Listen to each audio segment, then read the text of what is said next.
얼마 전 주일 2부 예배를 마치고 저 현관에 갔는데 유치부 아이 하나가 아빠랑 서 있었어요. 그래서 이제 반갑게 인사하고요. 정말 얼마나 오랜만입니까? 그동안 코로나19 상황으로 우리 언니들 이 대면 예배가 없었잖아요. 지금도 계속 줌으로 하고 또 영상으로 하고 이런데 참 안타까워요. 근데 이제 아빠 따라왔더라고요. 그래서 오랜만에 왔는데 훌쩍 컸어요. 얼마나 또 반가운지요. 근데 인사를 하고 이 아이가 이제 자기 조그마한 가방을 이렇게 열더니 수섬수섬 사탕 하나를 꺼냈어요. 그래가지고 저한테 딱 주는 거예요. 아무 말도 없이. 그걸 받아지면서 참 그 위로가 됐습니다. 큰 힘이 됐어요. 그 사탕 하나가 얼마나 뭐 대단한 겁니까? 그리고 그 아이 연약한 아이죠. 그런데 사실 거기에 힘이 있었어요. 연약하고 참 작은 아이인데 그 다른 사람에게 기쁨을 주는 그런 힘이 느껴지더라고요. 그리고 그 사탕 하나 뭐 어떻게 보면 아무것도 아닌데요. 여기에 위로의 힘이 있더라고요. 출애굽한 이스라엘 백성은 하나님의 은혜로 약속의 땅인 가나안 땅에 들어갔죠. 그래서 이제 땅을 차지하고 어느 정도 이제 안정이 됐습니다. 정말 하나님 은혜가 얼마나 감사합니까? 그동안 광야 생활하고 또 개척 점령하느라고 얼마나 고생을 했어요. 하나님께서 그 모든 것들을 합력해서 선을 이루시고 그 땅을 이제 차지해서 좀 살게 됐는데 늘 하나님께 감사드리면서 하나님을 찬송하면서 좀 살아야 될 하나님의 백성이 또 우상을 섬기기 시작했습니다. 뭐 그 전에도 우상을 섬겼지만 더 심화된 거죠.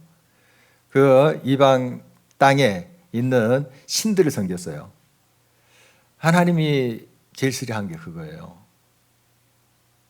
우상 섬기는 거, 다른 신 섬기는 거 참 싫어하십니다. 하나님은 성경에도 기록되어 있듯이 질투하시는 하나님이라 우리와 같은 그런 질투는 아니죠. 그만큼 우리를 사랑하시고 우리가 하나님만을 사랑하시기를 원하신다 그런 뜻이에요.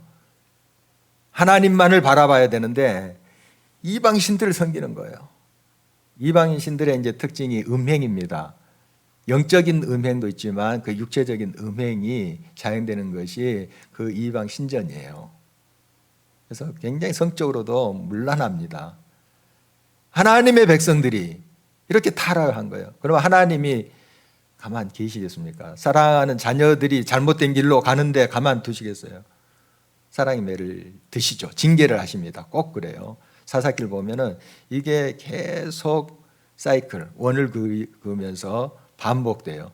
그런데 이게 제자리로 돌아온 것이 아니라 하향으로 계속 나선형으로 타락을 하는 거예요. 더 악화되는 모습 보게 됩니다. 하나님이 이제 징계하셨어요.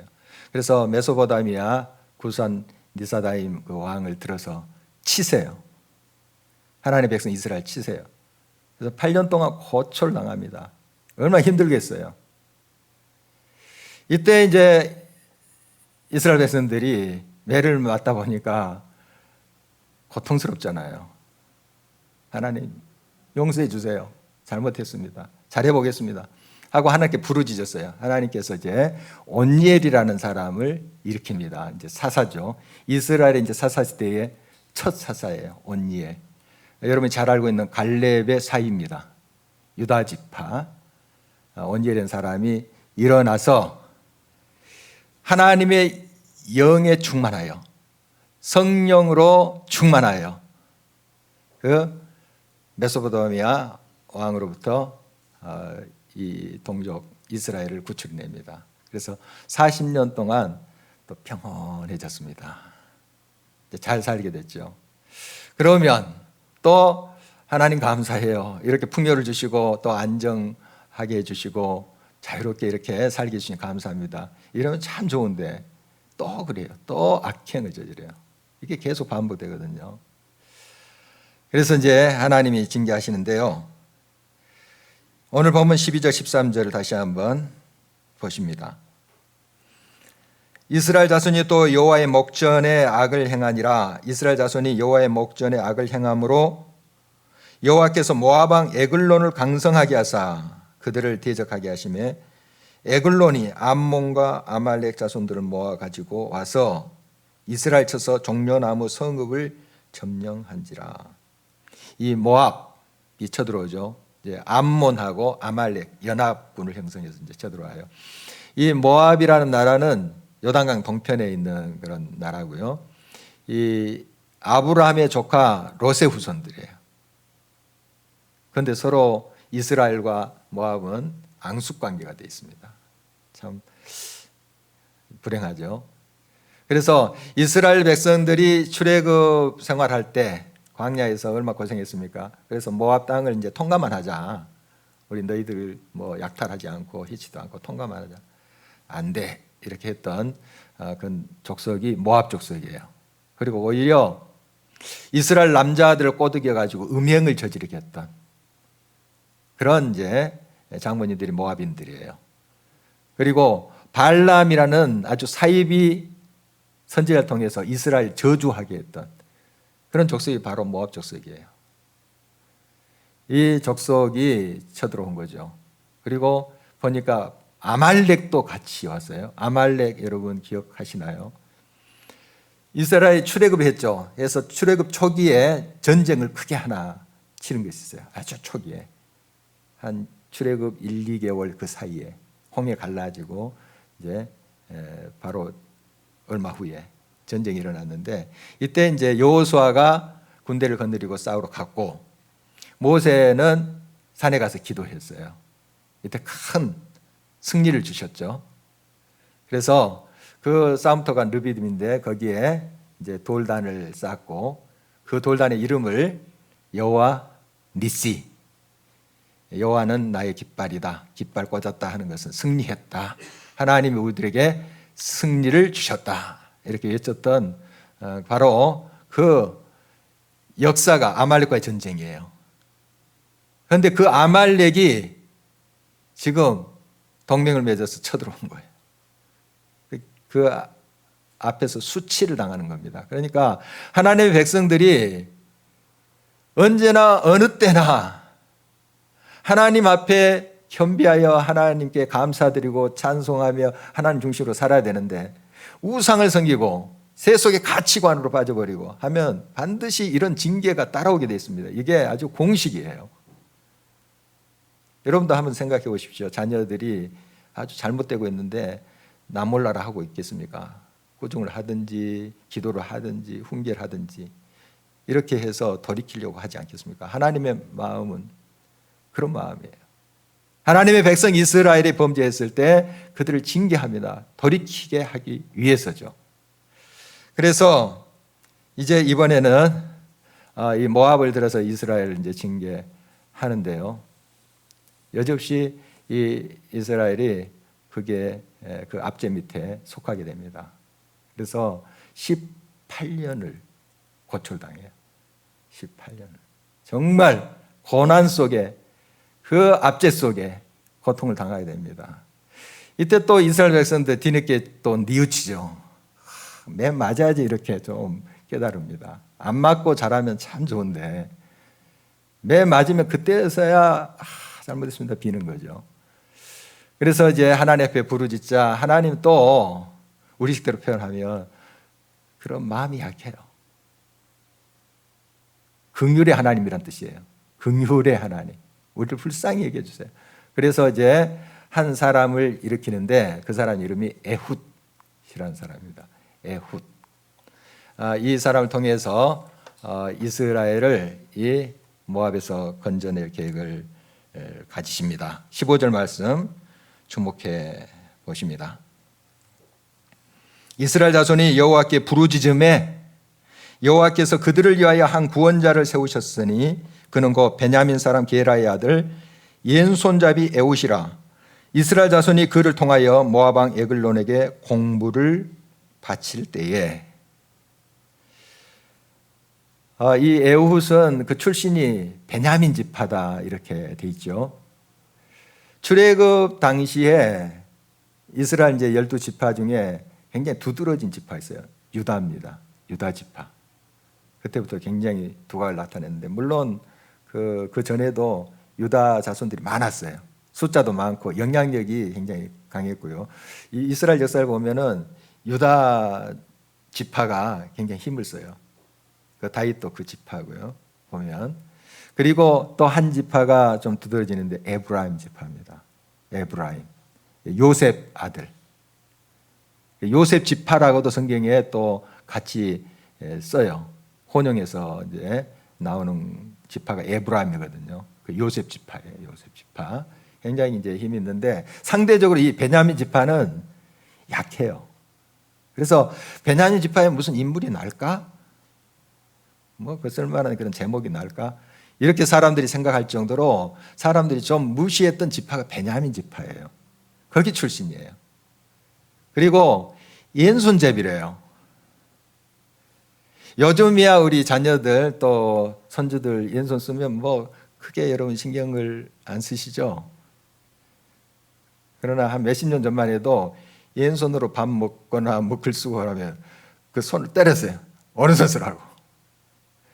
좀 결함이 있는 것처럼 생각했죠. 왼손잡이는. 이 당시에도 이 왼손잡이에 대한 인식이 그랬던 것으로 보여요. 그래서 뭔가 서툴고 좀 아둔하게 보이고 이렇게 보이는 거예요.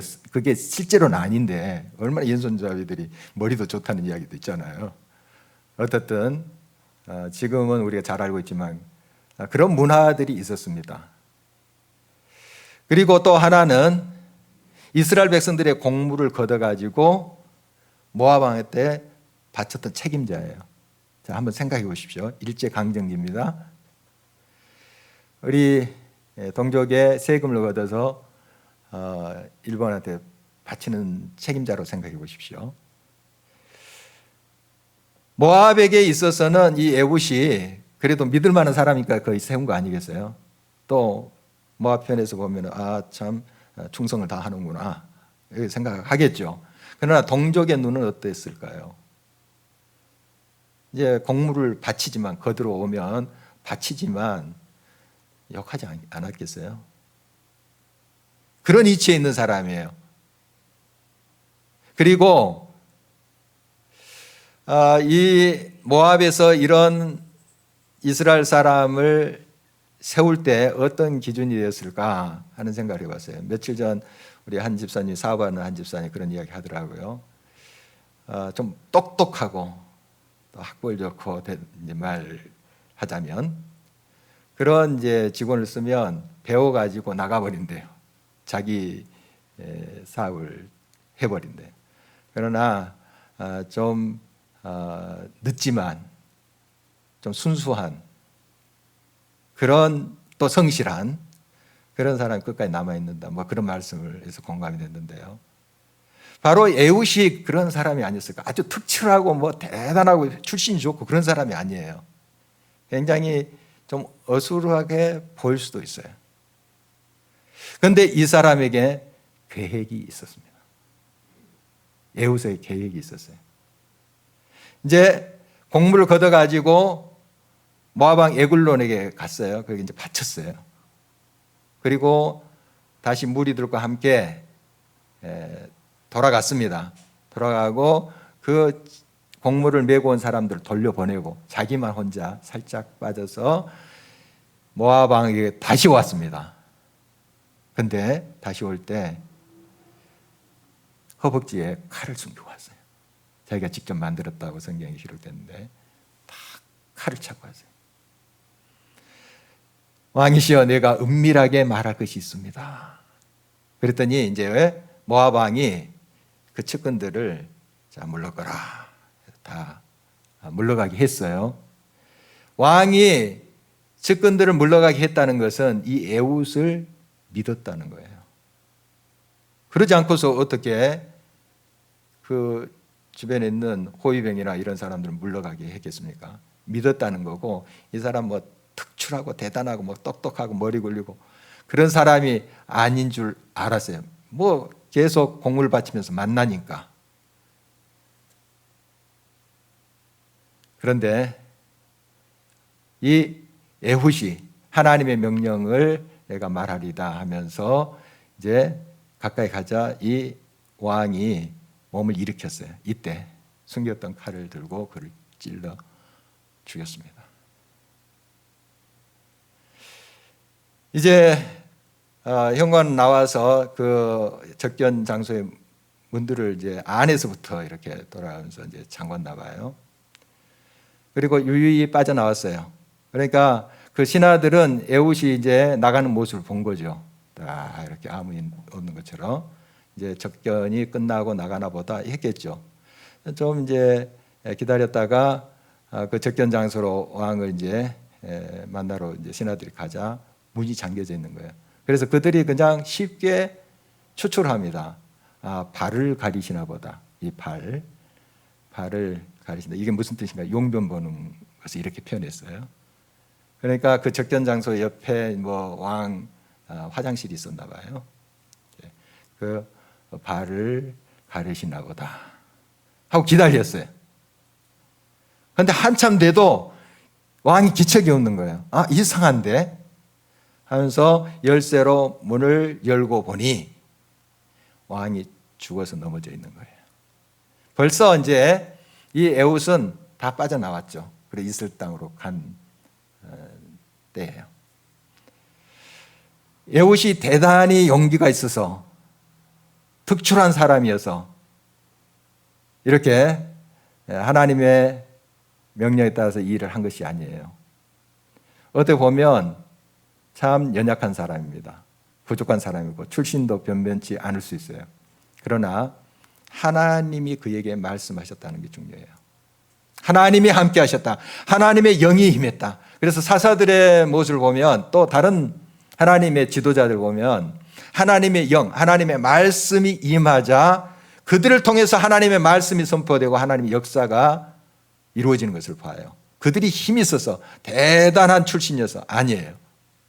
오히려 연약합니다. 보기에 어수룩할 수도 있어요.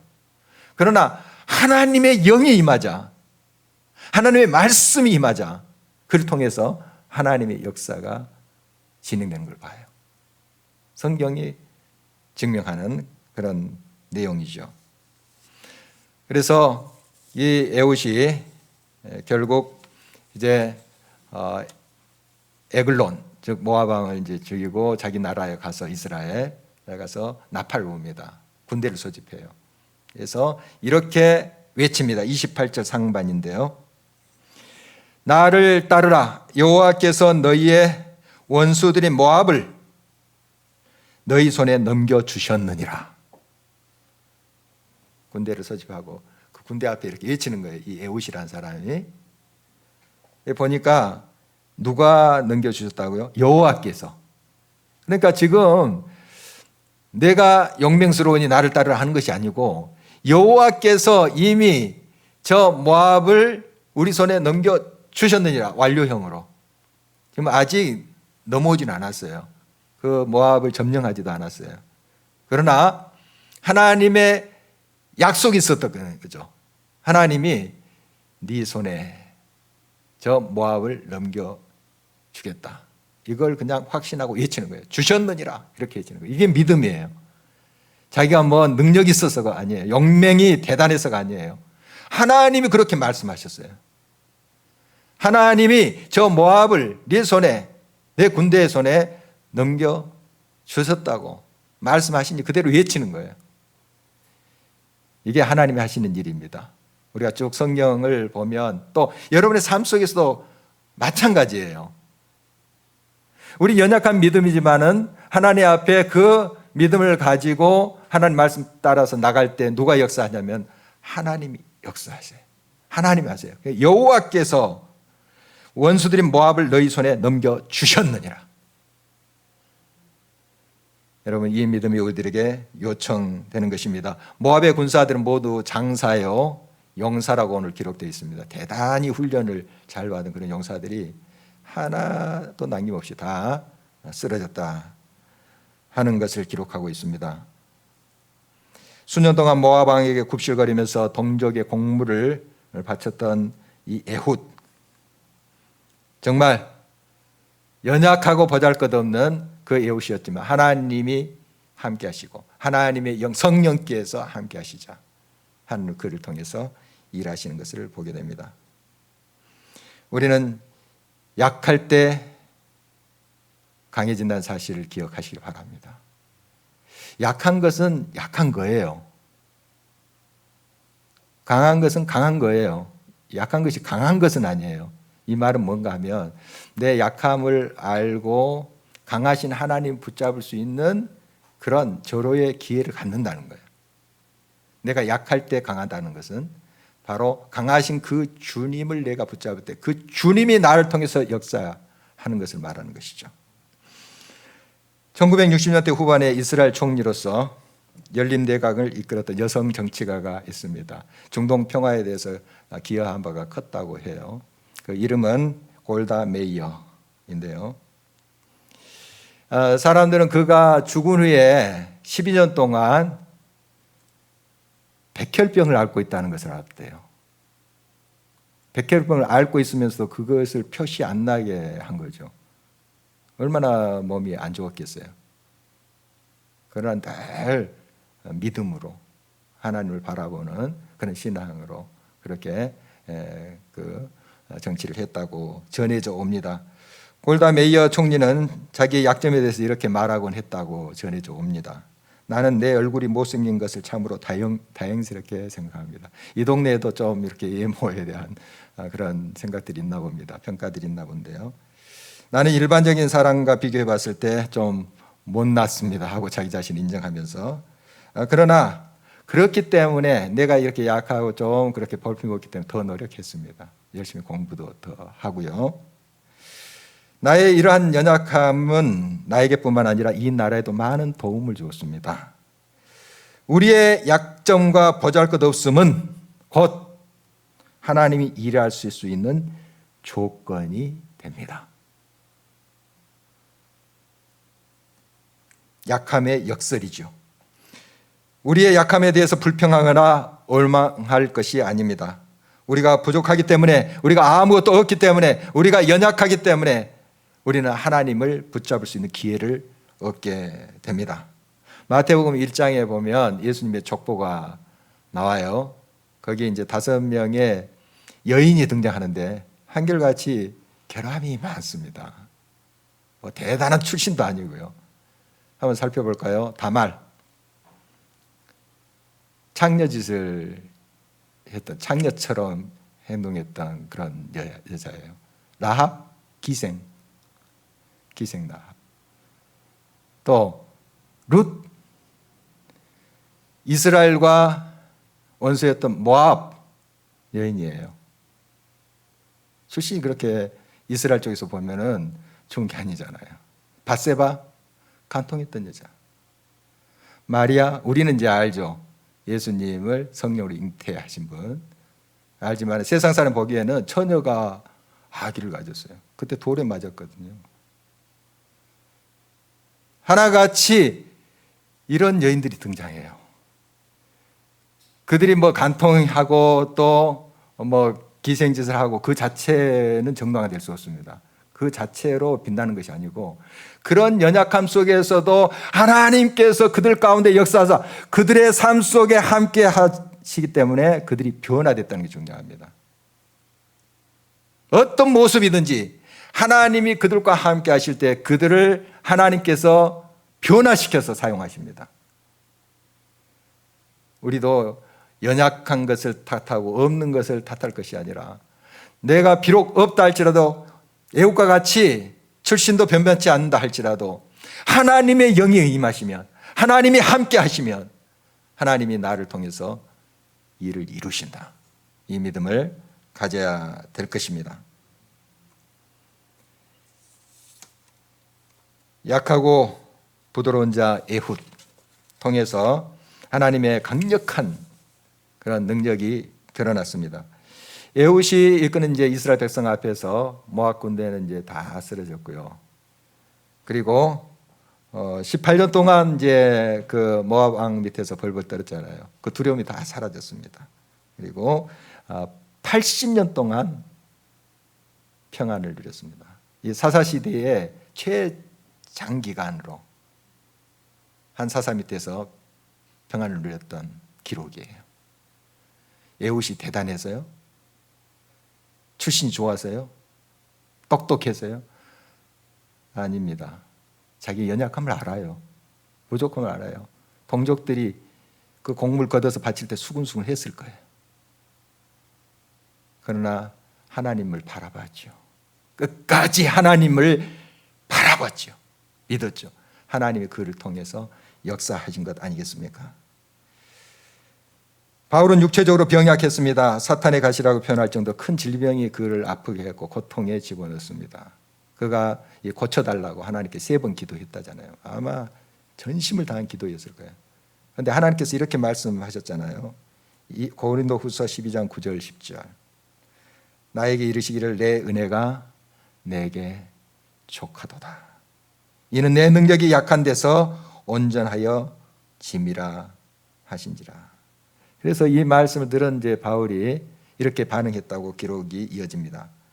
그러므로 도리어 크게 기뻐함으로 나의 여러 약한 것들에 대하여 자랑하리니 이는 그리스도의 능력이 내게 머물게 하려 함이라. 그러므로 내가 그리스도를 위하여 약한 것들과 능력과 궁핍과 박해와 공고를 기뻐하노니 이는 내가 약한 것들에 강함이라. 약함의 역사를 깨닫기를 간절히 바랍니다. 물론 약함 자체가 강함이 아니죠. 우리가 약할 때, 우리의 연약할 때 주님을 붙잡는 기회가 된다는 사실입니다. 강하신 그 주님이 우리와 함께 하실 때 우리는 강한 하나님의 사람들이 되는 것입니다. 우리가 늘 하나님 앞에 위대한 일을 감당하고 또 하나님의 역사하심에 동참하기 위해서는 늘 우리 자신을 살피면서 우리의 연약함을 고백하고 강하신 주님, 능력의 주님을 붙잡는 그러한 길이 바로 유일한 우리가 강할 수 있는 길이라는 사실을 우리 모두가 깨달으며 믿음 안에서 승리하는 저와 여러분 되실 주의 이름으로 축원합니다.